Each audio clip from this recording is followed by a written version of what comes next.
Well, no family is ready for a cancer diagnosis, especially when the news hits and it's a child. A boy in Pueblo West survived not one, but 2 bouts with cancer, and he's just 10 years old.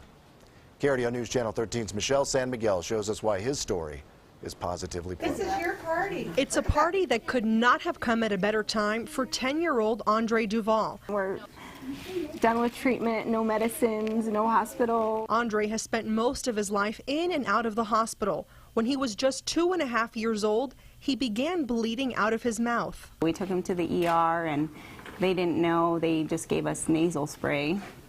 Thought his nose was draining, and then the following week still bleeding out of his mouth. Andre was diagnosed with acute lymphoblastic leukemia. It's a cancer of the blood and bone marrow. I was in shock. I was shaking. I was in shock.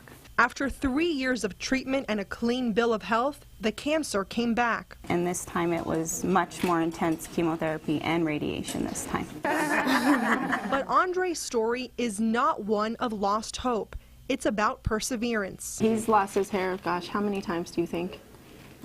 Probably like 6, 8 times. He's lost it a lot because it would start to come back and then lose it again. Now the cancer is in remission. Andre has a message for other kids battling cancer. Just fight through it. Andre's finally finding time to be a kid. He's leaving soon for a week-long Disney cruise with his family. And that's reason enough to celebrate. This trip is a huge blessing. Not only did Andre have to go through it, we all did too. The girls in the hospital and being away, split up, me home with the girls, his dad at the hospital, or the other way around, so. The family's excited to make new memories that come with good health.